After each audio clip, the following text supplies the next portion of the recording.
Good evening, everyone. Welcome to Starry Story Night, the Big Dipper. My name is Jodi Eichelberger. I'm the producing artistic director here at Story Night. Thank you. Thank you, Mom. And then I also have the great privilege and honor of being the curator, recruiter, editor, director of tonight's performance, which we've been working on for several months. It's a very special show for us tonight, so we're so happy that you're here. Normally we do a lot of this stuff at the end of the show, but tonight, once the show starts, it doesn't stop. It goes for 90 minutes without intermission. And then at the end of the show, that's the end. I'm not gonna come back. So I have to do some of this stuff at the end. Yeah, I'm on my way to Vegas. Okay.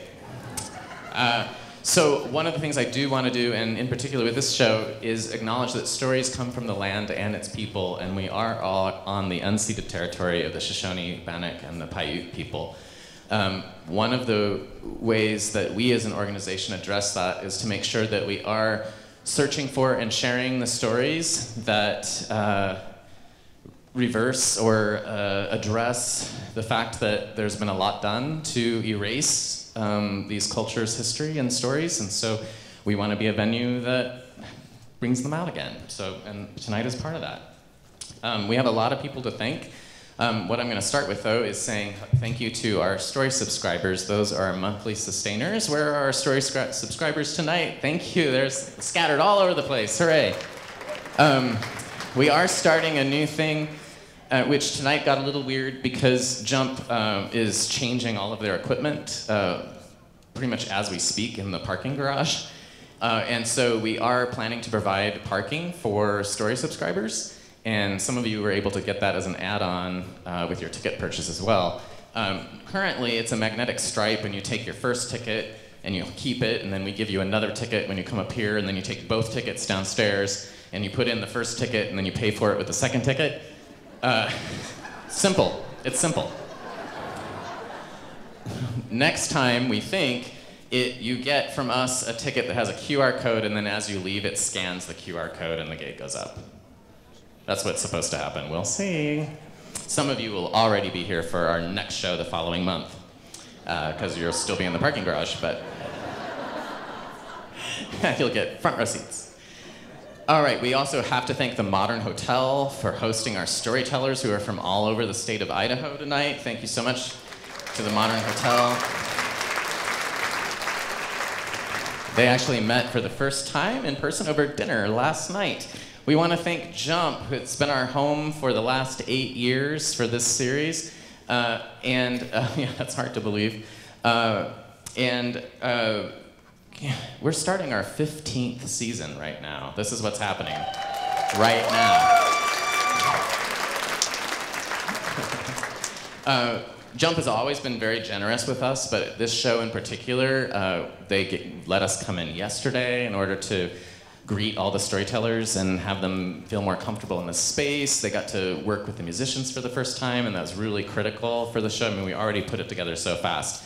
I don't know anyone else who does a show like this with basically one rehearsal. I mean, oh, you know somebody, okay. Actually, I know him. He's a jazz musician, so that doesn't count.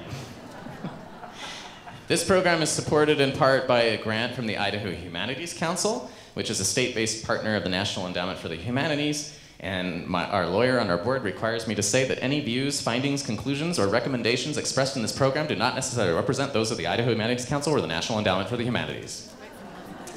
We're also supported by public funding for the arts through the Idaho Commission on the Arts, the Idaho Legislature, and the National Endowment for the Arts. And one of the big ones that I want to feature tonight is that we are halfway through our term as the City of Boise Cultural Ambassador, which the mayor named us last year. Yeah. And ever since we began partnering with the city of Boise, I already had in my mind that this show right now would kind of be the apex of that experience, because it's the only show we've ever done where we've pulled storytellers from across the entire state of Idaho, and that felt like a particularly ambassador-y sort of thing to do. So to mark that, I am thrilled to have the director of the Boise City Department of Arts and History with us tonight. She has a few opening remarks. Please welcome Jennifer Stevens.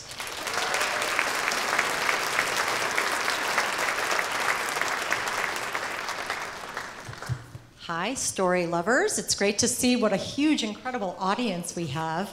And congratulations to Jodi on the start of a 15th season. That's very exciting. I also want to acknowledge we've got some board members of Story Night in the audience. Ruth Schwartz is here, right here in front, the president. I was very honored to have dinner with the Storytellers and with Ruth last night at the Modern. Delicious dinner, as I'm sure you all know and could expect. So that was a great evening.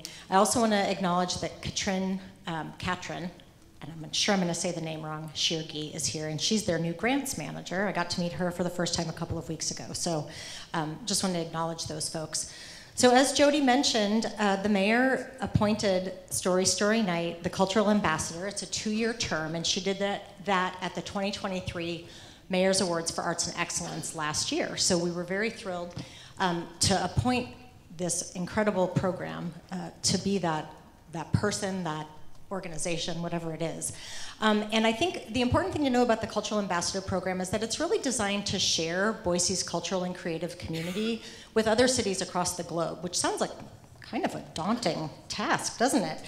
But what it basically does, and what Jodi does a great job of, is fostering the connections that Boiseans have and that Boise, the city, has to places around the world. And they do that through these programs, of course, and all of you who then go out into the community and to your friends across the world and across the nation to talk about this particular type of art, but also through a podcast that gets listened to around the world, as well as, and this is important if you haven't seen this yet, at the Boise airport, every single person who comes through the airport gets the opportunity to see, hopefully, the case that we have there in the airport. That's up for 2 years. That really showcases the work of Story Night. So we're really pleased about Jodi's and his organization's role there. Since 2010, Story Night has remained rooted to its mission to build community and inspire meaningful connection through authentic storytelling. Storytelling, as all of you know since you're here and you're obviously fans, fosters really powerful personal and cultural connections that really changes lives. It's a courageous act, storytelling. It's an art form that holds a place in literally every society around the world. It's a public expression of culture. It serves to preserve and to transmit knowledge. It offers the strengthening of cultural identity, and it honors historical narratives, some of which you'll hear tonight.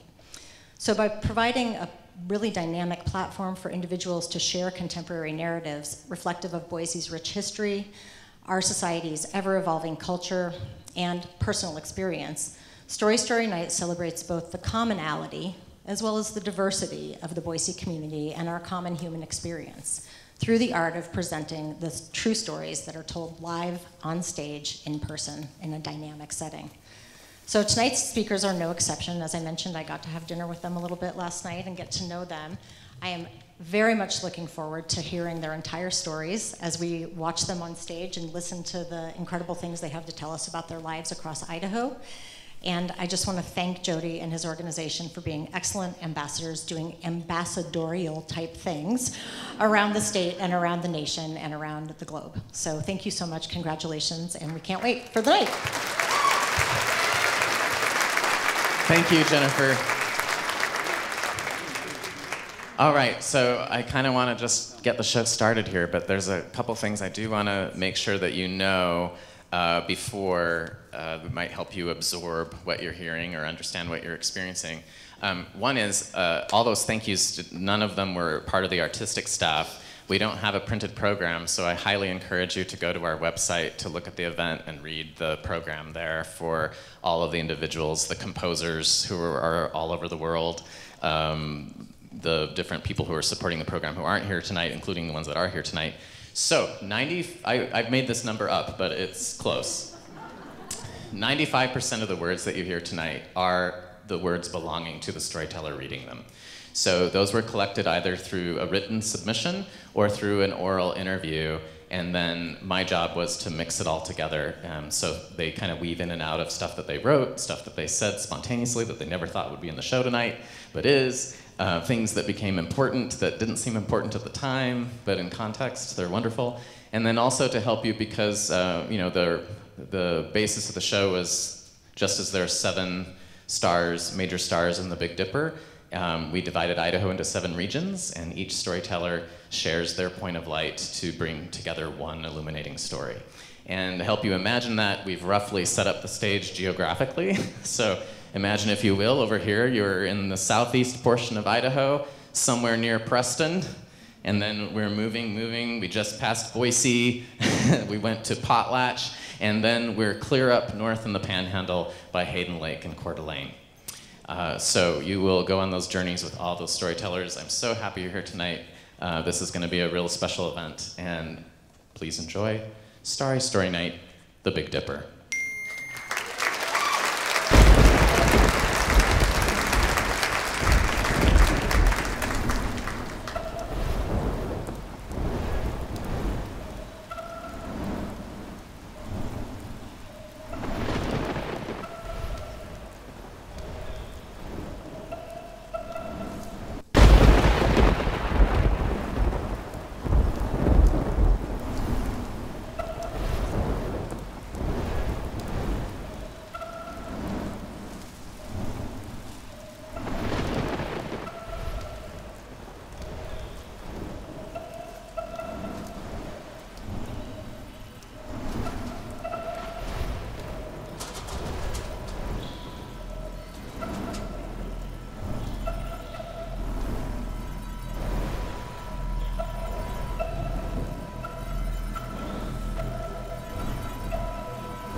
My grandmother would often say to me, "What is your story going to be?" I am from Idaho. I'm specifically from North Idaho. When traveling and someone asks, "Where are you from?" I always respond, "North Idaho." Twin Falls is, I don't know, it's funny. It's like if you've ever seen the movie Napoleon Dynamite. And now that's not in Twin, it's in Preston, but it's very much accurate to what living in southern Idaho is like. There's blue skies, green fields, cows, mountains in the distance. No one's in a hurry, but they drive fast anyway. And tater tots are a staple of our diet. When we first moved to Idaho, we stayed in my grandparents' guest house on their ranch in New Plymouth before my parents bought a house in the Treasure Valley. I live in a fairly poor part of McCall.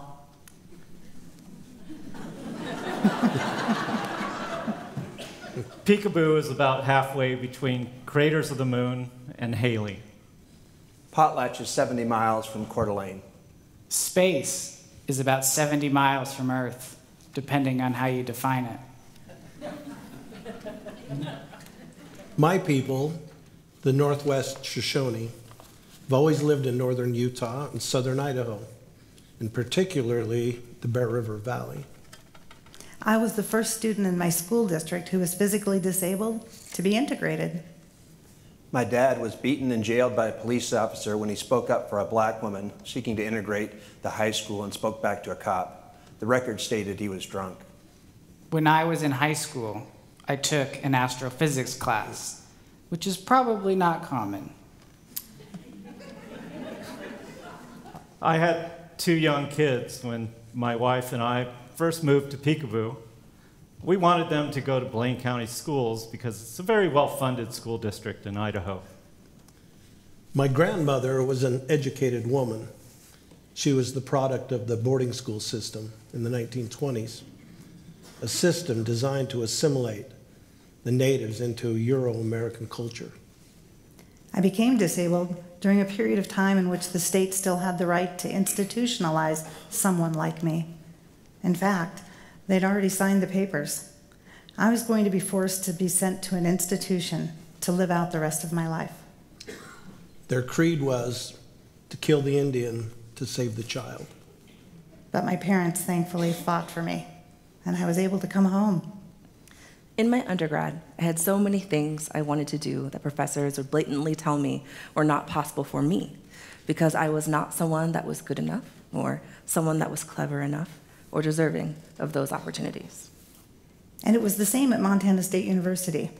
Even though they had some programs and they had some students with disabilities, we were few and far between. My first day in the architecture department, the chair of the department came to me and said, "You know, there's this whole new division, and it's a world that's opening up. It's called universal design. I think you'd be perfect." I was so offended in my 18-year-old self to be told that that would be the only area that I would be able to work. So I was already put off by the program. The educational process was not easy on a young Shoshone girl. After I graduated, I just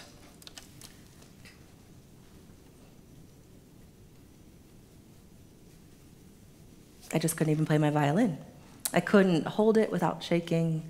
I just couldn't access this thing that was so important to me. It's kind of crazy to think that our atmosphere is perfect. Everything is pristine, everything is perfection in the classical music culture. I think you'd be perfect, he said. And then outside of that atmosphere is just cold, vast nothingness. And if you're not that, then are you anything?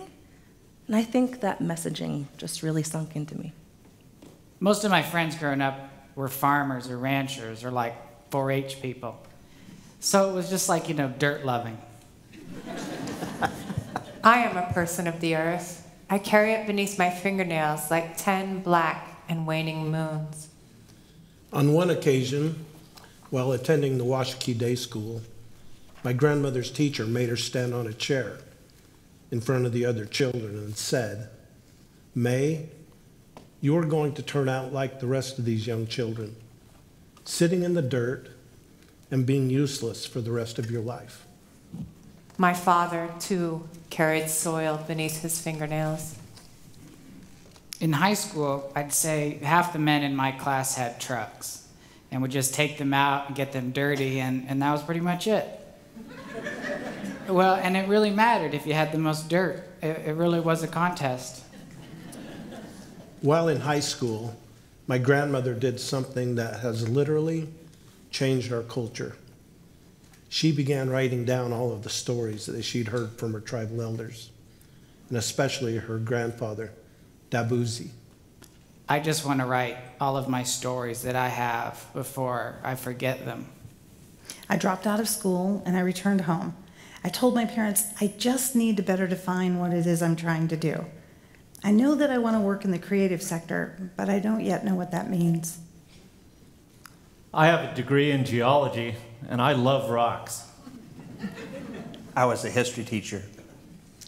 My last name, Parry, comes from Joseph Parry, a school teacher at the Washakie Day School.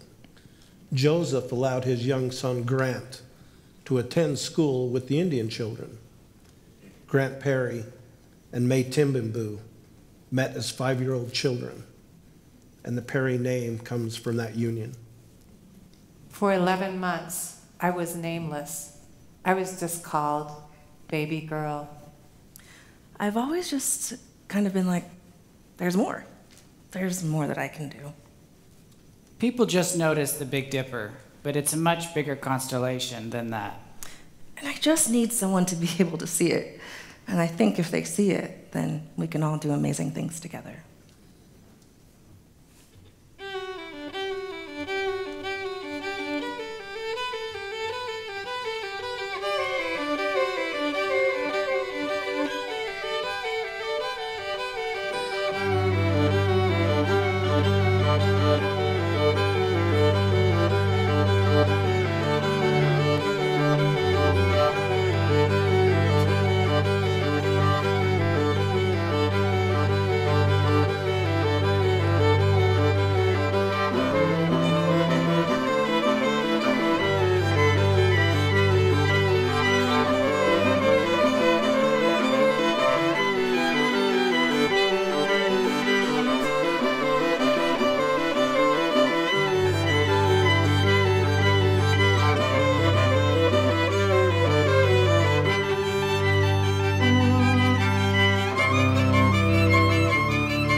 Potlatch hosted a Major League Baseball All-Star game in 1914 and had a bar at Riverside that was a roller skating venue by day and a good place to get stabbed at night. Johnny Cash once called it the toughest place I ever played. We all wear that as a badge of honor. The mill went out in 1980, and before that, the company Mercantile took the heart out of the town when it burned to the ground in the 50s. The original school is now low-income housing, but 100 years plus after being built, it's still pretty fabulous. After the mill was dismantled and the town was literally sold off piecemeal, folks managed to find a reason to stick together, to still be a town, and we're still there. You can be a small town and still be a star. It's very rural. But at the same time, if you're from Twin Falls, you're considered a city boy. Because it's like the big city of the smaller area. Keith Peterson, our former state historian who wrote a book about our town called Company Town, tells a story about how the city fathers of Potlatch were worried about the creeping lack of morality in the town way back when drinking was forbidden in city limits and movies were starting to have a big following. He complained that the theater was showing the wrong sorts of shows and kids were seeing movies that were too rotten for Moscow. When we heard that line, we immediately went out and had it silk screened onto t-shirts. I'd be on a plane somewhere and somebody would inevitably ask, "Where are you from?" "I'm from North Idaho, Hayden Lake." And they would get a look on their face and I'd go, "No, no, no, no, please, please." And I'd begin to try to unbury the culture of who I believed we really were, but usually to no luck. My wife and I, we met at Washington State University, and then we started looking for homes, and there's nothing available on the Washington side of the border. Everything's too expensive for us. But across the border in Idaho, where everything's kind of the wide open Wild West, there were still cheap places we could find. My grandmother took me out there all the time, and we'd sit on the edge of the bluff, and she'd tell me, "This is where the troops were." So she would tell me all of the stories, and as a young boy, my eyes were made wide open. We went into this plant nursery in Potlatch just to look at some plants, and the owner said, "Well, hey, are you guys still looking for a house?" My wife, Diane, was 8 months pregnant, and I didn't really have a job yet, and she was still an adjunct university job where you get fired and hired each year. So we're like, sure. And we walked up the hill, and you know, like 20 yards, and there was this house. It was just perfect. It was built in 1924, so it's turning 100 years this year. We celebrated the centennial of Craters of the Moon this year, and I wrote a book about the park's 100-year history. It's probably one of the poor parts of McCall, just because the houses were never very valuable, even though we have a little bit of acreage, by which I mean 2. 2 acres and 2,200 square foot house for $119,000. What we call the original Craters of the Moon monument was about 54,000 acres. My grandparents were surrounded by acres and acres and acres. My tribe acquired 30 acres of land from a New York land trust in 2002, which was the first ever land we ever owned. At the stroke of a pen, After 8 months of negotiations with the landowner, Bill Clinton expanded the monument 13-fold in 2000. the tribe managed to purchase 550 acres, including the north part of the Bear River, which was our goal. And now it includes almost all of the Great Rift, which is the big crack in the ground that is the volcano that created Craters of the Moon. It's about 60 miles long, monument and preserve, including the part that's still managed by the Bureau of Land Management. It's about 750,000 acres, which is roughly the size of the state of Rhode Island. The deal was closed just before the Bear River Massacre commemoration on January 29th, 2018. It is such a sacred place, such a place of peace, and it's much more so now that we own the land. Those of us in the Panhandle have a special connection to the place that we call home. Nestled in amongst the lakes and the mountains and the trees, I've often wondered, do people in southern Idaho do the same? We're not very far from anywhere, you know. We got the mountains to the north of us, the south of us, Boise, the desert. I feel like a big part of growing up was that we just spent a lot of time outside. Here on the border between north and south, the Washington Palouse, a couple of miles to the west, and forests that go on forever just to the east, we're an ecumenical group in politics, culture, beliefs. My neighbors and I don't need to agree on everything, but we're far enough out that we depend on each other when we need help. Picabo is surrounded by Silver Creek. It's a spring-fed creek that winds across the area and goes around Picabo. So there's a lot of fly fishermen around these parts.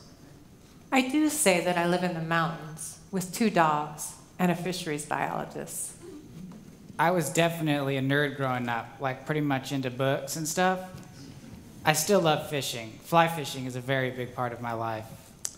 I'm not a big fisherman myself, but I spend a lot of time around the creek.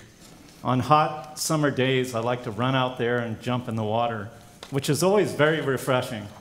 My partner, Caleb, will often fish, and I'll help him when he's surveying lakes. He'll pull fish from the lakes, and I'll photograph and measure so that we can do those alpine lake surveys. Northwestern Shoshone traveled to central Idaho when salmon were plentiful. They were nomadic gatherers and hunters and fishermen. My father had recently been offered a job in California. They invited me to join them, as I had recently dropped out of college. When they asked me, I said, no, of course not. I could never leave Coeur d'Alene. I could never leave this place. It's too special to me. At the North Idaho College where I was working, every year they would host a bagpipe festival. Now we have between 200 and 400 people gather at the monument every year, and we have a small program. And so I wanted to be able to stand up there and say, finally, we own the land again. Hundreds of bagpipers from around the world would gather and practice for the week, sometimes go out on boats on the river, on the beaches, and play these beautiful works. I was working for the diesel mechanics department. My job was to put them onto computers. The diesel mechanics students, directors, and instructors, well, they didn't much care for bagpipe music.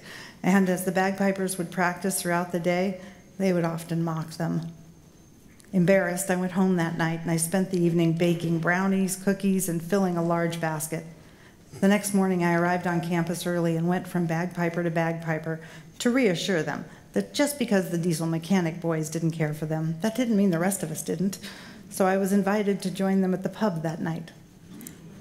Boise State had a fellowship, and so I thought, you know, let me just apply, see if I get it, and then I'm gonna go get a free master's. I remember sitting down with a professor of mine. So I'm sitting next to one of the bagpipers. My grandmother would call me to sit at her feet, just as she had sat at the feet of her grandparents, and listen to her tell her story. And I told her exactly what I wanted to do. I worked to make the information understandable and relevant to visitors, so they in turn wanted to help preserve and protect the park. I'm just a writer, really. And so I just want to write. I want to study women of color in classical music. I wanted to see how I fit in the world and if I did fit, because at the time, it didn't seem like I did. So I said, what do you do? He said, I'm the head of the Santa Barbara Arts Commission. I said, oh, but what do you do for a living? And he said, no, that's what I do. Hang on a sec. This is a thing? Okay, how has this not been shared with the rest of the world? I remember Googling the name of one of the only African-American classical musicians I knew, Florence Price. No information would come up at all. It didn't seem like there was any history or any information about her. I just wanted to know. I wanted to figure out how to build safety that I didn't feel. Okay, and how do you do that? I mean, how do you do that? When she said, I don't know if I have the tools. And he said, well, there's this degree. It's called Arts Administration. And I happen to know that Golden Gate University has a new program in it. But we are going to find the tools. So I got in my car, and I rushed to my parents, and I said, okay, I have to go with you now, and I have to go do this. We built out a special program specifically for me so that I could find as much information as I could and build a history that seemed impossible to find in textbooks. And that's what we did. And I decided to do my thesis on Florence Price. So, as I'm driving down Main Street, I said, okay, please, universe, won't you let me return to Coeur d'Alene someday and work in the arts? And if I'm pressing my luck, I'd like to really be working downtown. Price's violin concerto had only been performed or actually recorded once since the piece was found maybe 2 years prior to my master's in the floorboards of Price's summer home in Arkansas. Just crazy. I've been showing my class this wonderful PBS series called Eyes on the Prize. It's 8 hours of civil rights history in the United States. I showed the part about the Little Rock Nine, those kids who integrated Little Rock schools. This catalog of all her work was donated to the Arkansas Library in Little Rock. Though this woman, Jing Kong, was the first person to find the music and then record and perform it with an orchestra. And so the person who was in charge of that was a woman named Daisy Bates. We emailed her and got access to all this music. I wanted to focus my thesis and then my recital on Price's work because a lot of this work is lost, as you know. Well, in my recital, I performed one of her concertos.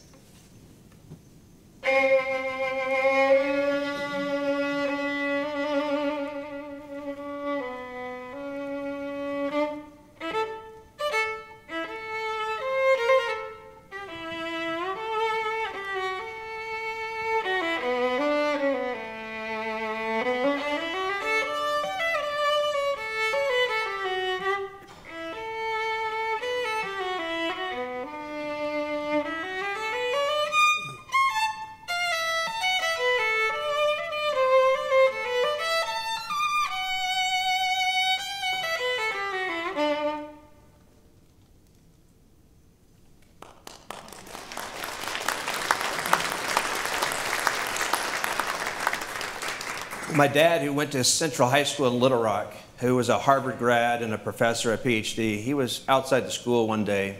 Daisy Bates, the NAACP leader of the Little Rock Nine group, was getting harassed. And so I told my students the story of him showing up and being arrested for being drunk. Music was a part of my adoption. My birth mom was like, I want someone who can financially sustain me and then also give me music, and so that's what she asked for. I'm adopted. It was during the relocation era of Native people, so I was put into a white family. So when she was letter writing to a bunch of families, and my family was like, we want to give music, we want to give opportunity to someone. And later, a student brought me a letter, a black and white photocopy, but it's from 1956 or 58. I think he just copied it off and brought it into me and said, hey, here, Mr. Reilly, look at this. It was from a woman who wrote that she was visiting with Daisy Bates from New York City on that day, and Ed Reilly, my father, was not drunk like the police officer stated, Officer O'Kelly, and he was not aggressive, and he was quite a polite young man. She wrote like a 2-page letter. The student found this stash of information in the University of Arkansas archives. My older brother works in the University of Arkansas archives, and he didn't even know this document existed. All those things in this letter, I just thought the letter itself was amazing. And then the student found it. My dad was always mentally ill when I knew him. He was an alcoholic. He had bipolar disorder.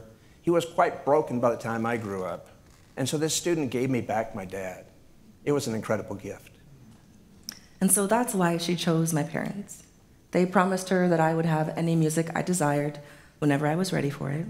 So the minute I was ready, I started playing piano, I played violin, I danced, I did everything, anything and everything. They would never say no because they promised her that. I had a story that was entirely different that came with my adoption, and so I traced grandparents on both sides, and interestingly enough, I've lived in almost all of the places that my matrilineal, but mostly my patrilineal ancestors have. I mean within 5 miles. I'm Acoma Pueblo on my father's side, which took a genealogy angel to ascertain. I'm 96% Welsh. I know, that's a lot of inbreeding, which is great. I think I actually discovered storytelling before I discovered I was Welsh, before I knew that it was already a part of my DNA. I discovered it in watching my father, who was an amazing orator and storyteller, and he could captivate a room with his stories. And so twice I was headed to Albuquerque because I just feel drawn to New Mexico. I want to live there. And the last time that I was headed that way, I was southbound. And then I met a boy who lived in McCall, Idaho. And now I'm here. Interestingly enough, I had relatives that lived out in Idaho Falls and played on a farm league baseball team. They're on my biological mother's side. She wasn't like the other grandmothers, who always seemed so old. She was quiet and thoughtful, but you could tell that she had an unbreakable spirit. My maternal grandmother was a very talented writer, but she was also very demure. Any of her instructions were gentle, diminutive sorts of things. I remember her black hair laying wavy across her shoulders, easy yet strong, shining just as she did to me. Her dark skin with deep creases told of a life lived hard, a life of giving, a life of loving and caring. This was my beautiful grandmother, my hero. This is our beautiful tribal elder who loved and served her people. I would look to the sky often as a preteen, spending time on my Nana's ranch. I always felt one with nature there, with my Nana teaching about finding beauty in all that surrounds us. We planted trees, flowers, and herbs. We would study the barn owls. I would treasure every moment that I had with her dog Molly, and finally feel free as I would ride horses through the pastures. I got to be in my body in this way I wasn't necessarily allowed. My mom was really strict. I think I was raised to basically be royalty. All these manners, all these things that no one else was asked to do was what I was asked to do every day. The rules were really stifling when riding horses was this moment where I got to feel grounded in my body. I am a person of ground. This is not to say grounded, but of earth, attached to the earth. I cannot even jump far from it. It is as if an invisible tether holds me closer to the earth. I am unwinged. I do not fly. I root. And when I got to Wales, I said to my husband, Jim, I have never felt more connected to a place than here. This is where I am meant to be rooted. So it was, rooted on the ground of Tukadika, of Sheep Eater, of Nimipu and Shoshone Bannock, of people who, too, knew ground, but also sky, that I stare at the place where ground met sky, the ridgeline. And though my father's grandfather was born of thousands of years, so far as anyone knows, of people who knew a desert earth, it was land that connected us. This place I call home in Coeur d'Alene, this place my mother called home. There was something about our small wooden home that made you always want to be there constantly. So the ranch, I always think of the house first. It's this big log house that was so beautiful, 2 stories with a bright red tin roof on top of it. Surrounding the house, just immediately, there was this forest that Nana had planted and built up. So it was always fun. There were so many tall trees, so many plants we could wander through and explore. I grew up out on the Rimrock in Hayden. We moved in, built our home, and were settling in, and my father said, okay, it's time for us to go church shopping. So we got in our Jeep one day, and off across the Rimrock we went. And here's this sweet little chapel, surrounded by wildflowers, and my father pulled up and said, well, there's no denomination on the sign, so I'm gonna run in and just check it real quick. He ran in, came out a few minutes later, and he was, pun intended, a little white in the face. I remember darting my head between them and saying, hey, is this the place we're gonna go? Because it was picture book. Little chapel, set in the woods, wildflowers. It seemed so perfect. The driveway was so long, I just remember walking down, it was just so long. And my father said, well, they don't actually believe what we believe. And at 8 years old, I was like, what does that mean? I'm looking at this church with a cocked head going, huh? I don't understand. It always seemed older than time, like the stories that she would share as she sat down in her usual spot at the end of the kitchen table with a pile of brilliantly colored beads. Grandmother would soon transform those beads into beautiful necklaces or adorn them on a pair of hand-stitched moccasins. She always had huge, chunky jewelry, diamonds and emeralds. Our people are well known for their beautiful beadwork, with the mountain rose as our distinct pattern. Her house had the comfortable smell of smoked buckskin. I thought all grandmothers' homes smelled that way. She smelled like patchouli oil. I remember begging my parents to let me stay with her. They knew how much I loved her, and so they let me go. I spent almost every day of my youth at her side, and we shared a special bond. These things that Nana loved, I loved too. For I now realize that she was seeking freedom, fresh air, and acceptance too. I believe that she knew that her journey to tell our story would one day become mine. I had mine. Towards the end, things were really repetitive. Her life was all the things she learned within the last couple of years before she started forgetting. She would always say, "Give it to the Lord," which I hated very much, and everything was that. I would tell her about wanting ice cream, and she'd be like, "Give it to the Lord." "Oh, I'm stressed about this. Just get it." And I was like, "Oh, Nana." But Nana, maybe there are things we can do about these wants that we have. We don't just have to give them away. We can actually want and actually acquire. I was my grandmother's primary care provider, feeding or clothing or cleaning or all that. She was very sweet, very, very funny. She was from Boston, so she had a very sweet, like posh New England accent. Her parents were of the business class. She used to talk to herself. She had dementia. That was a big part of her day-to-day life. She would hum and sing to herself, and she'd look at her hands and sigh, as if after 91 years she was waiting for something else to happen. I would speak to her gently and ask, "Jane, would you like to go for a ride in the car?" And she would look at me puzzled and say, "Jane, you know, that's what my mother used to call me." And I would take that to mean yes. And we would get in the car. Nana taught me to keep looking at the stars and fight for a freedom that she could never attain. I was like a stranger or a friend instead of a grandson. She did that even with the stranger she saw as she forgot my name. She used to just talk to herself, look down and say, "I had mine. I had mine. I had mine." Both of my grandfathers had dropped out of school early on and worked hard labor. Both of my grandmothers, though, were college educated. My maternal grandmother taught my maternal grandfather to read. And my paternal grandmother was instrumental in helping the hospitals in the state of Idaho transfer many of their records to microfiche. She was our storyteller, our tribal historian. The title is important to my native people. The tribal historian makes sure our traditions and way of life are carried on with histories that have been passed down for generations. The females in our family, they are the leaders. My grandmother remains with me now, though her body does not.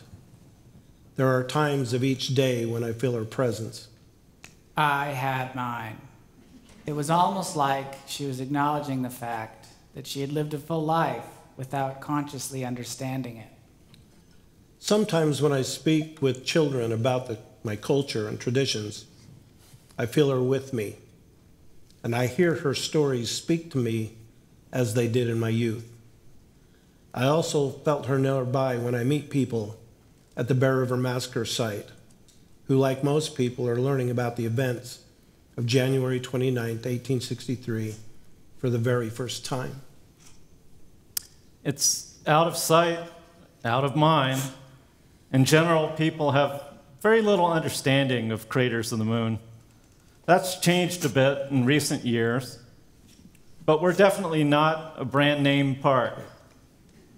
Most of the visitors at craters are on their way to Yellowstone or Grand Teton, and I'm always surprised when Idahoans tell me they've never heard of craters, or the number of visitors that would tell me they stopped in Idaho Falls or Twin Falls and asked about the place, just got blank stares from people. It's kind of a blank slate for most people, but they generally express enthusiasm and positive things about the park after they experience it. On January 29th, 1863, the U.S. Army stationed at Camp Douglas in Salt Lake City came into Idaho and massacred my people. The Bear River Massacre was the largest massacre of Native peoples in the history of this United States, and yet it largely remains forgotten. 2004 was my first summer at Craters of the Moon National Monument as the new chief of interpretation. Wanting to make a good impression on our summer crew, I decided to stay after work for a social gathering instead of driving back home to Picabo. After the gathering, I headed out into the Craters wilderness to spend the night. My recollection of my first sleep at the massacre site has been burned into my mind because as a young boy, I'd heard all of the stories about the carnage and massacre that took place. I'd heard how none of them had ever been buried because it was January in the Cache Valley, which means there was 4 feet of snow, frozen ground. And so I remember my first time sleeping there and it being so dark because there's not really a town nearby. There might be 2 or 3 pioneer homes or ranch homes. It was really eerie and almost like sleeping overnight at a graveyard. But I wasn't scared because the stories that my grandmother told me about our people who died there made it seem like they were still alive. It's just their bones that lie there today. But their spirits are at peace and rest. And so it was never really a scary moment. But I did have the thought, wow, this is where our people died. And it's so dark and quiet. It was a warm, late June evening. It wasn't a cold night. And I decided that a tent was just extra weight, totally unnecessary. That was my first mistake. I hiked a couple of miles on the wilderness trail and then off trail across a beautiful cinder garden of wildflowers to a remote cinder cone. Within the natural amphitheater of Crescent Butte, I found a perfect spot to unroll my sleeping bag, sit back and enjoy the star show. This place that my grandmother took me was a grassy knoll that overlooked the valley. It was a perfect place. You could sit and sprawl out on the grass. And so I did have a sleeping bag, and we were all huddled together. We were sleeping out under the stars. Oh, let me show you the stars. I know where we can go. I stare at the place where ground met sky, the ridgeline. Right on cue, the Big Dipper showed up, framed by the crater, so clear I could almost grab the handle. Go down Indian Springs Road. There's also Coyote Springs Road. You just get in the bed of your pickup with a bottle of champagne. I've slept probably 50 times in the back of my truck at the massacre site. And then, you got a blanket. I have left my closest companions under a blanket of soil, and I have buried dreams in cryptobiotic soil. You got a blanket, a cold drink, and maybe, just maybe, you could get lucky and see a shooting star. And yeah, you can make anyone's heart melt with the stars. In the dark, you can hear your own heartbeat. I recall a story my grandmother told me. She said, sometimes when I'm there at just the right time in the evening, I can hear the cries of the little ones crying for their mothers. And so those thoughts always went through my head, almost like, I hope I don't get to hear those cries, the little ones crying for their mothers. But now looking back, I wish I had. or you can hear the heartbeat of the person lying next to you. If my heart sounds like anything, I think it sounds like this.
This cosmic experience was rudely interrupted by more earthly concerns as I suddenly discovered that I had bedded down in an ant bed. That was my next mistake.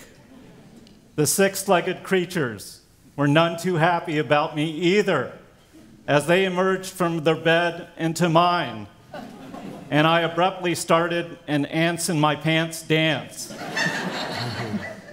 In the darkness, I tripped over some sagebrush on my way to another relatively flat spot and glanced up to see the first clouds beginning to move into the area, obscuring the starry sky. This is to say, it was not a clear night, and it was not the stars we sought. It was not even what could be seen that brought us here, and my eyes blinked toward that horizon, grasping as they could toward the beauty of darkness inflected with shafts of dance. The same electricity we hold in our hearts, the light held behind my eyes that finally closed, and where I fell was not so much into sleep as into a deeper understanding, was as if my body grew roots, found mycelium and its memory and other memories, which is where I believe memory goes, that opposite place from wishes and hopes and prayers. ADHD really is a memory disorder. I have ADHD. And perhaps that is why the latter is less reliable, because we can never lay our head on the wings of such things. We had come to this high mountain meadow, this liminal place between alpine and not, to listen, to remember. ADHD manifests itself in many different ways and in many different people, but for me, I have really bad recall. It's hard for me to just like pull things out of my brain. Just as I settled down, began to drift off, I discovered that I had even more company in the crater. I was at the beach at Lake Coeur d'Alene one day reading a book, and an Asian family came and sat down, and my nerves and my butterflies started. A large animal began pacing up and down and exhaling loudly. This creature also appeared to be very unhappy about my choice of camp spot.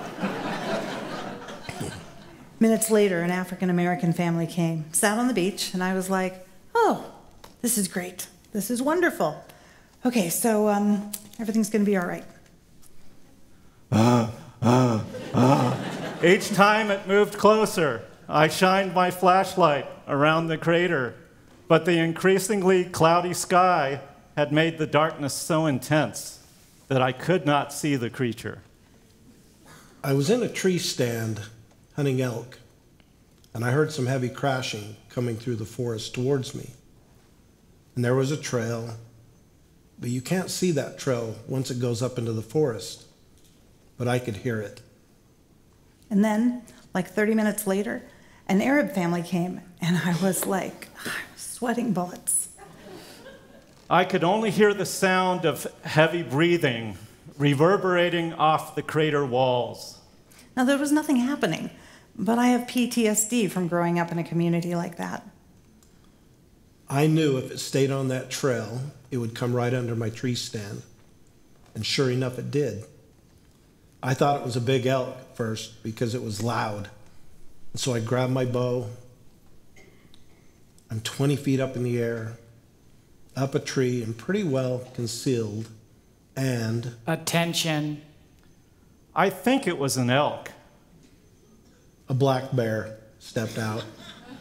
He was walking on all fours when he came out, and he stopped dead in his tracks, and he started to sniff the air. And I knew that he could smell me. And so I just sat there and didn't move.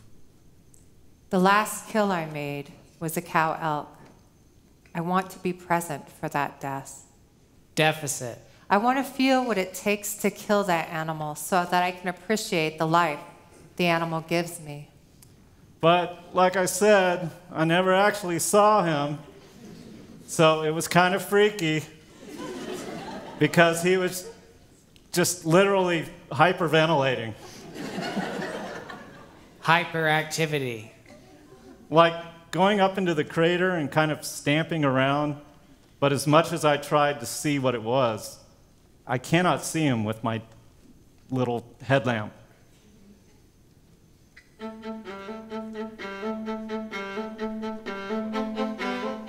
Now that I was fully awake, the wind began to blow and the clouds thickened.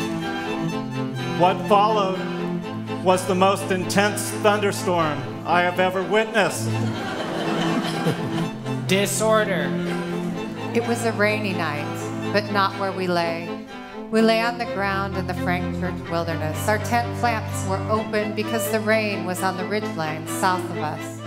But those ridgelines filled the frame of the open doors of our tent, and so we lay in the dark, wide-eyed and more alive than we would normally be at night, or at all. Our old dog, Cisco, was between my partner and me. Our even older dog, Carhart, was fresh in her grave, and I still held dents in my flesh from where I lay in the earth. 2 nights in a row, my ear to the ground listening for a heartbeat or her breathing, not because I thought she was living, only because I wanted to know she was of the ground. In between the rumbling of thunder, the sky lit up like day, and the rain began to fall, harder and harder. The thunder was distant, like a memory or like the past calling, and the toes of the lightning reminded me of dancing. Ants, critters, thunderstorms. What's next? A volcanic eruption? The time had come to flee. I put on my boots, shoved my wet bag in my backpack, and climbed out of the crater. I arrived at my car, drenched to the bone, just as the rain began to ease up in the wee hours of the morning. We are not content with borrowed starlight.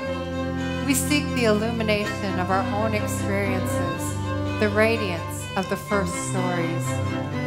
I later read a Shoshone-Bannock story that described a similar storm, which also may have been an eyewitness account of a past eruption. The story describes a great snake who was sunning himself next to a large mountain on the Snake River Plain. A dragon in our midst. A huge storm blew in, disturbing the snake's slumber. Angered by the disturbance, the serpent began to squeeze the mountain, which burst asunder and engulfed the snake in a stream of hot lava.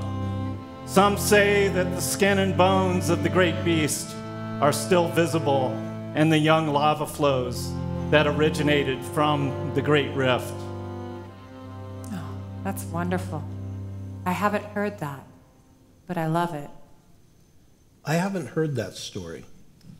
It's kind of a standard tale that we shared on many different interpretive presentations, walks, and such.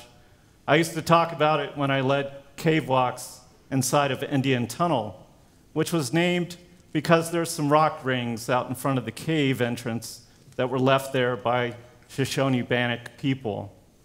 We were fortunate that we had a dragon in our midst.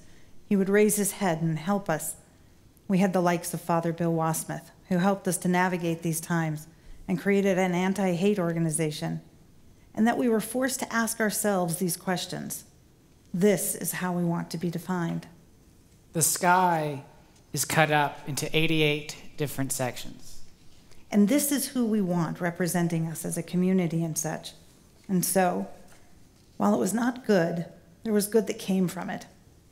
You know, we're a small, still somewhat non-diverse community who has a human rights education center. We're more fortunate. I can tell you that before this came up, had you asked any of us, "Are you racist?" No. That's very hard to say when you look around and there's no diversity. One of the constellations actually is called the Lynx.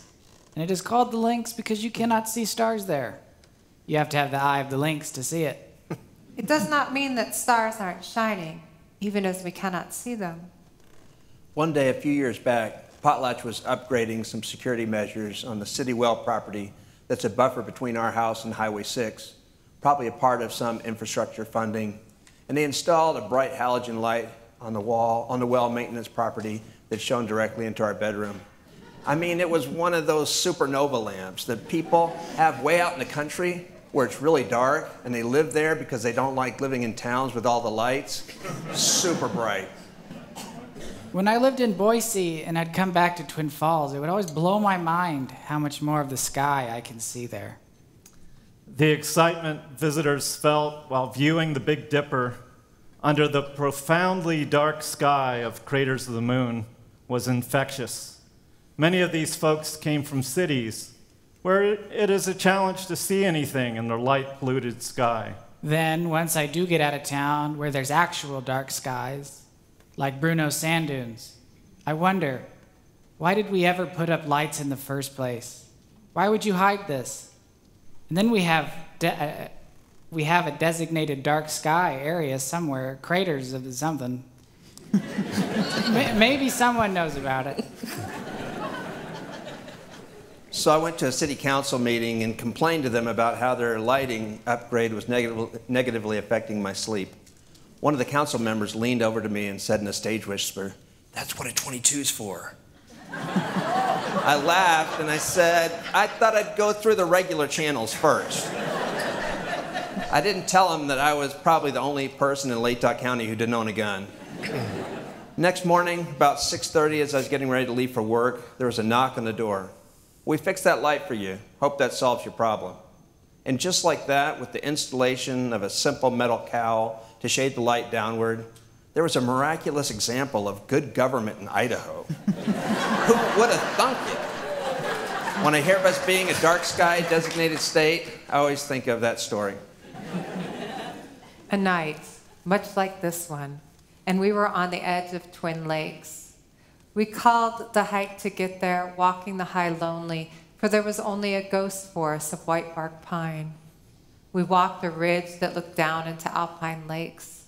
There was silence until we reached the place where the trail dipped back into the forest. Caleb, my partner, stopped, unshouldered his pack, and cupped his hands around his mouth. He was facing the trees, not a simple copse of them, but acres. And not simply a few, but thousands. Trees as far as we could see, and behind us still the skeletons of trees. The white bark of the trees that fed grizzly and ispiukaks, the name before the name attributed to a feckless explorer whose name is everywhere, and about whom I care to know less and less about, as if forgetting that abrupt of history could make the one my partner was calling forth more present, as if time were layers we could unearth, and in doing so, return. His cupped hands around his mouth, he drew a deep breath in and howled. We stood silent and listened, waiting. It seemed for the trees to do something, to look our way perhaps, or maybe to grant us entry into a world that they protected beneath an understory. Perhaps it was all understory. And we waited. He howled again. It was midday, so perhaps that explains the silence. Then again, perhaps it was because the past was not so easily uncovered, and the present put a bounty on those who would howl back. I asked to try, and Caleb nodded, knowing that my attempts in the past had always sounded more like coyote or dog, or someone who wanted to summon a coyote or dog, or summon coyote within them. There is a sound only we can make. Mine does not mimic well the wolf. In Potlatch, wolves are really not popular. They also say about wolves out here, shoot, shovel, and shut up. And that seemed pretty brutal to me. But it also seems Idaho. I don't know, I love Idaho, and then I struggle with Idaho. You know, it's so many different things. But I tried. I cupped my mouth, I drew the O, and what followed was more plea than howl. The trees again did nothing, but we waited, just in case pollen might rise, in case something like song would arise. Just in case we stirred memory. On my way to school, while on the school bus, I remember every single telephone pole being plastered with this poster with a shooting target and a cartoon of a naked Hasidic Jew running. My mother was raised in Vienna, Austria during World War II, and her school was bombed by the Allies, who were too scared or unskilled to drop on their target, the nearby Westbahnhof train station. And these had been plastered up by the Aryan nations throughout our region. And at 9 years old, I thought, I don't know what this is, but I know that it's not good. At 10 years old, I can remember my father one day was home. Mom must have been in town grocery shopping, and my father started screaming, "Get in the car, get in the car!" And we ran upstairs. "What's going on?" "Just get in the car." So he jumped in the back of the Jeep, and he tore off across the rimrock. My great-grandfather, Yeager Timbimbu, or Dabuzi, a son of Chief Sagwitch, was about 12 years old at the time of the Bear River Massacre. near present-day Preston, Idaho. He remembered the fight very well. He retold the story several times a year and relived the scene in his memory. He told his story to friends, relatives, and grandchildren until the story became imprinted on their minds. The grandchildren memorized the story and could repeat it by heart. Yeager told of feeling dazed and excited as a young boy would have during the fight. He felt as if he were flying around. He dashed in and out among the whizzing bullets and was not hit. He heard cries of pain, and he saw death all around him. The time had come to flee. Before we knew it, we were racing up a long driveway. The driveway was so long. And there was a truck coming at us, and there were men in the back of the truck, and they were firing their guns. The little Indian boy kept running around until he came upon a grass teepee that was so full of people that it was actually moving along the ground. I feel like if I'm with someone else, I'm not going to get sucked into space. I feel like if I'm with other people, I'll be okay. Inside the grass hut, Dabuzi found his grandmother, Quihiga. She suggested they go outside and lie among the dead. She feared the soldiers were going to set fire to the teepee at any moment. The boy obeyed and pretended to be dead. "Keep your eyes closed at all times," his grandmother whispered. "Maybe in this way our lives will be spared." My father said, "Lay down on the floor." We laid down, we sped past them. We could hear them, and my brother and I looking at each other like, what's going on? Yeager Timbimbu and his grandmother lay on the frozen battlefield for what seemed like hours. I'll be okay. We slept with our heads on the ground. I listened. It was quiet that night, but weeks later I heard the words, the story of the land where we had lain. The silence of that trail was a century old, nearly to the date of our visit. The last of the Tukadika were captured. Towards the end of the day, the soldiers were moving among the Indians in search of the wounded to put them out of their misery. The Tukadika who had along or near the same trail we walked, we so gallantly howled from, slit the throats of their beloved dogs to silence them, so the soldiers might not find them. The Afro-blue stars grieved as they saw my birth mother choose my silence for monetary safety. My childhood was grieving, for I learned that safety is not guaranteed, no matter the amount of zeros in a bank account. The stars reacted as I was raised to believe that my voice is too much, or not enough, too harsh, too brilliant, too honest, too clear, till it was nothing. Yeager, being a curious boy, wanted to watch the fighting once more. And when we pulled up, my father screeched to a stop. We thought it might be safe to look up, so we did. This nearly cost him his life. A soldier came upon him and saw that he was alive. The soldier stood over Yeager, his gun pointing at the young boy's head. They hung their dogs along the trail, letting their pursuers know how far they would go to remain free, to be left unseen, but no matter. They were captured and chained together in heavy irons. Perhaps they went silently, as fate sometimes dictates in its arrival. Perhaps they whispered their histories into the earth, words for earth and sky and enemy and end, words for wolf. The stars steadily shone, a beacon for this lost soul of mine, whose anger and whose harms were born alone and were far too much to bear. They waited for me. His gun pointing at the young boy's head. Perhaps rather than lifting their eyes to a sky they only knew by sight, they turned instead to an earth they knew by touch and emptied themselves of prayer. I may have heard this that night, had I known what to listen for.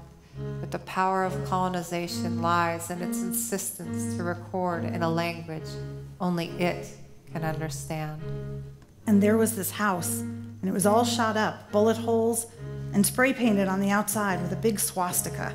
My father rushed in and he grabbed the gentleman and his 5-year-old son. But the soldier did not pull the trigger. And he ran out and he put them in the Jeep, and we quickly drove to our home. A second time the soldier raised his rifle, and the little boy felt that it was his time to die. And this had been Sid. He was a Jewish restaurateur in our area, and they had targeted him. And he had called my father for help. My grandfather was jailed and sentenced to hang for violently opposing the incoming Germans, a story of the Anschluss rarely told. His sentence was commuted to hard labor, and later he was incarcerated in a concentration camp for helping a Jewish prisoner. But again, the soldier lowered his rifle. What voice was left to howl the story of the Tukadika did not and does not belong to them. The soldier then raised his gun for a third and final time. But as before, he lowered his rifle and he walked away. Over 400 of our people died that day.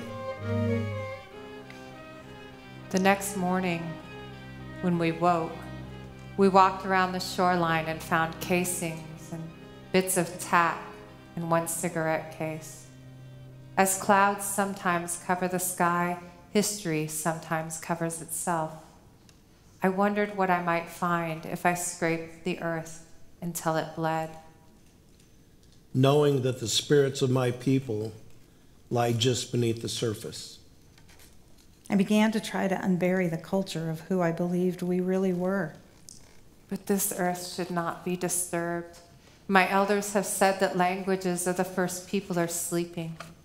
As we walked away, we walked into the paw prints of wolves. Our dogs sniffed deep at their leavings and piss. What memory lit up the night of their mind's sky? We were careful as we placed our feet, walking to the side so as not to disturb what belonged, leaving the trail to the silent wolves. If they thought us pursuant, who might they kill for silence? Who might they sacrifice to show the determination of the need to be free, to simply be? And so my freedom, I think maybe it's just freedom to be. To simply be. And to be in my body, and for me to feel safe in my body, and whatever is created from it. Maybe it's just like this really grand self-acceptance.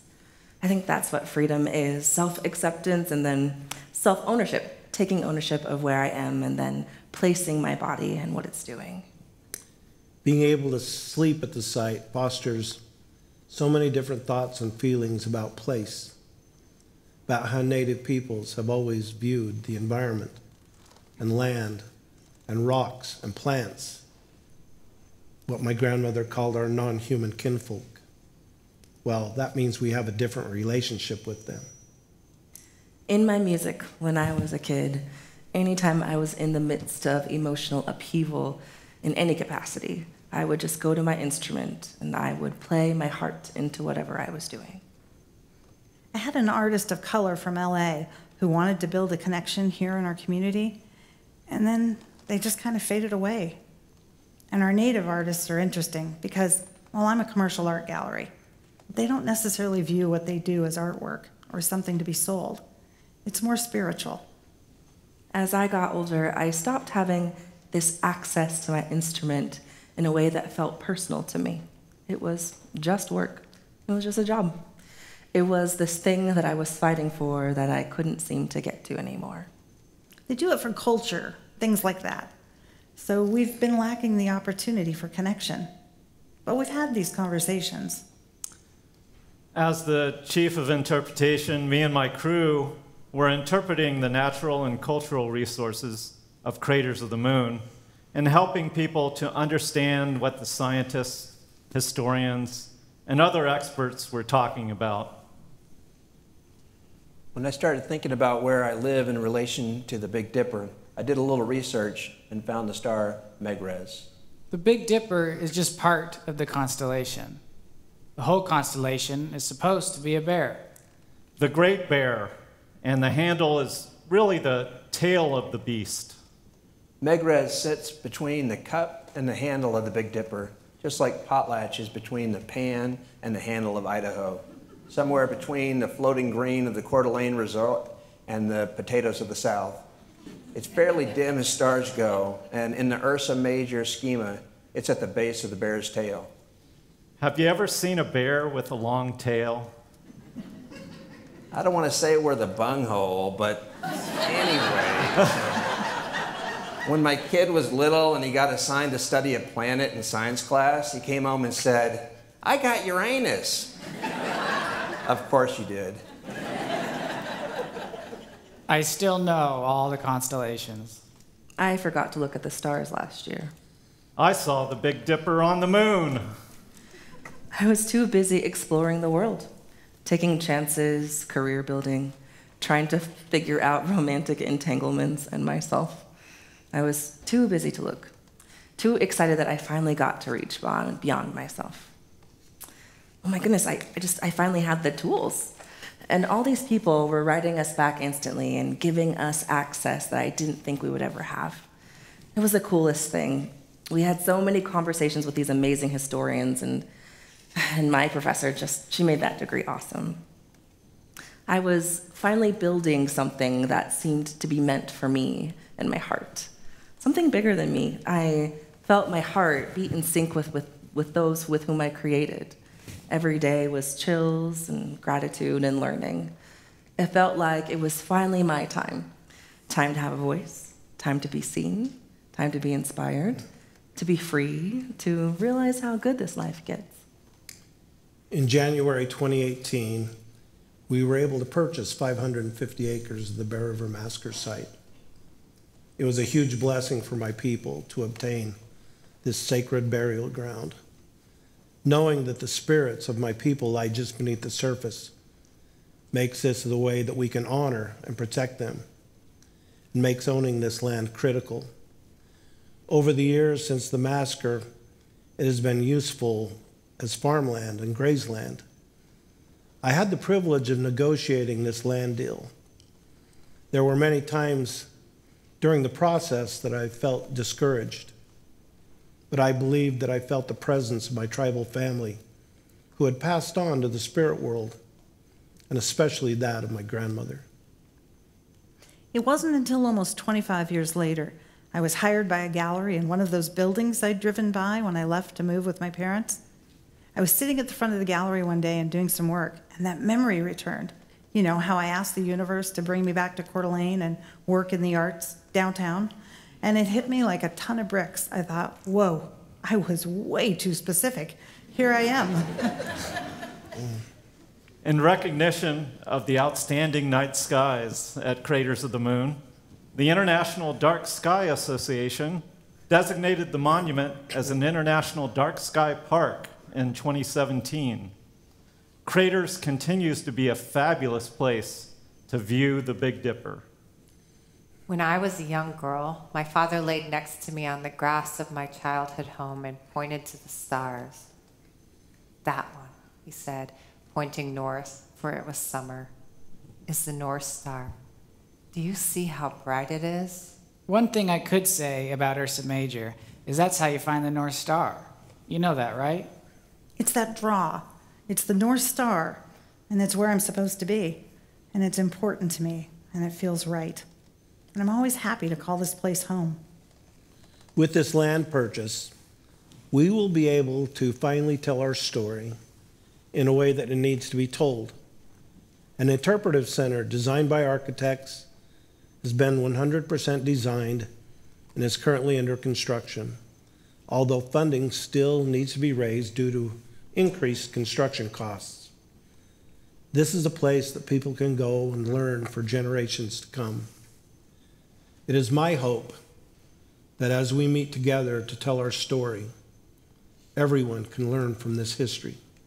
Stars all looked like stars to me, but I was a daughter seeking to please, so I squinted hard and searched for it and said, "Yes, I see." though honestly, I'm not sure that I did.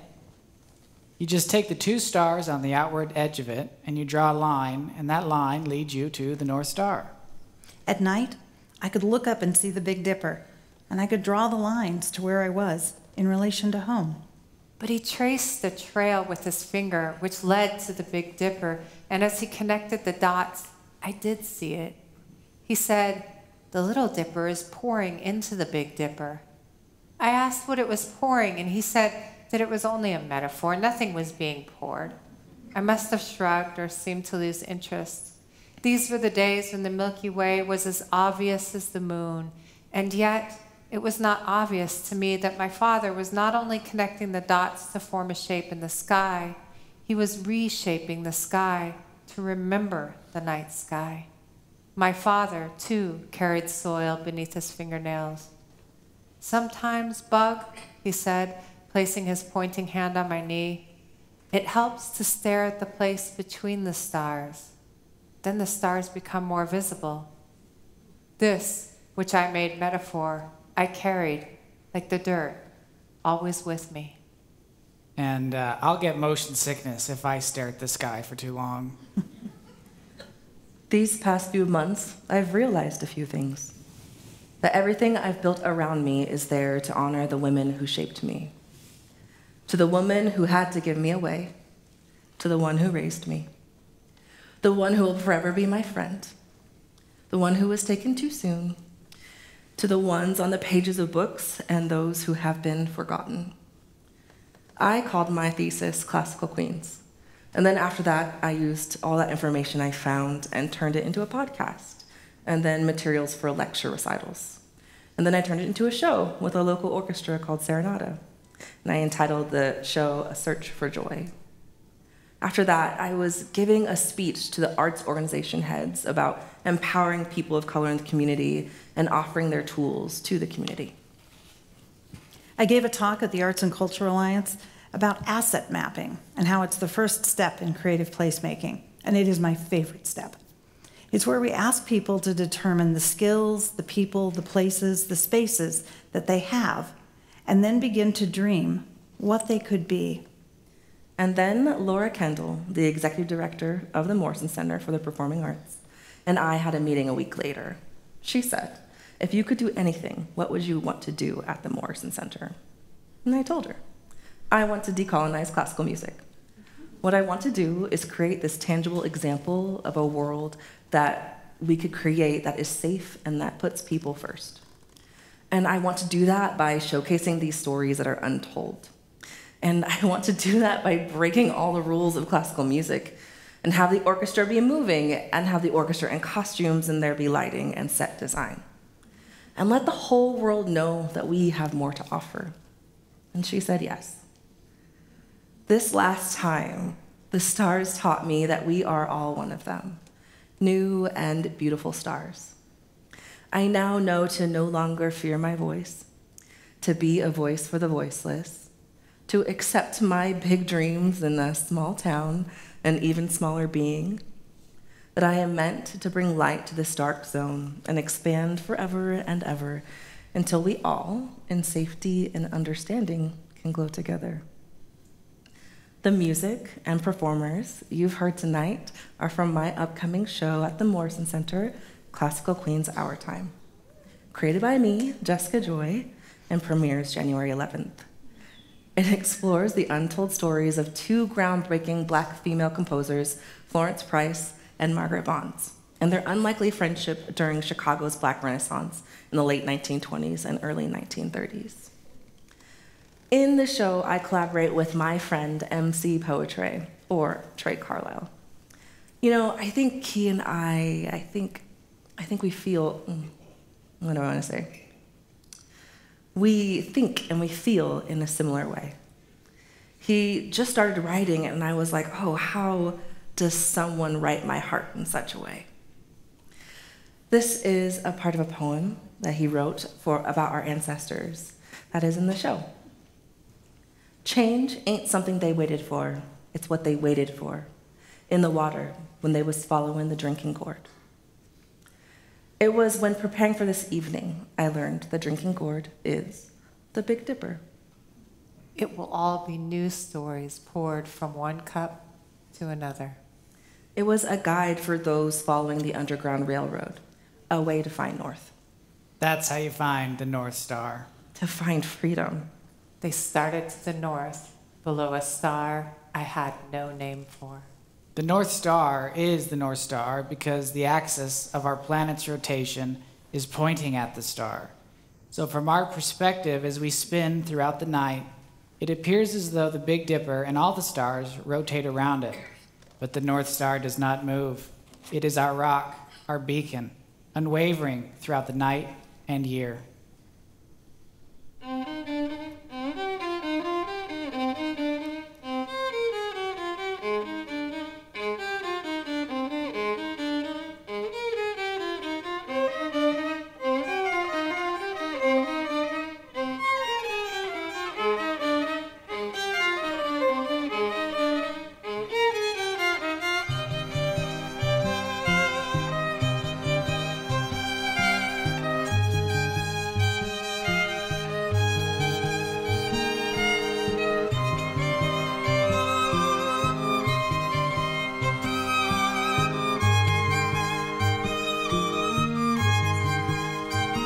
Years ago, while sitting in the driveway of my family home, situated on the top of the mountain late at night, I spent hours coordinating in my head the position of the Big Dipper. Some of my usual landmarks. The handle points to the lake. The base of the bowl runs parallel to Canfield Mountain. The top of the bowl points to the west. Now, this was before I knew that the Big Dipper moves throughout the year, but nonetheless, I looked for it. I looked towards it. I could connect myself to home. What my grandmother would want you to know is that we have survived. We have adapted, and we are thriving in a world that seems so polarized and black and white. We had to adapt to our surrounding environment, or we would have been destroyed. We are just now beginning to blossom as a rose, as some have prophesied that we would. A day will come when I stare into darkness and cannot see the stars, real or imagined. I forgot to look at the stars last year. A day will come when we have flooded the earth with too much light of our making, and we will only be able to see the stars we made. Cities where it is a challenge to see anything in their light-polluted sky. A day will come when darkness doesn't fall.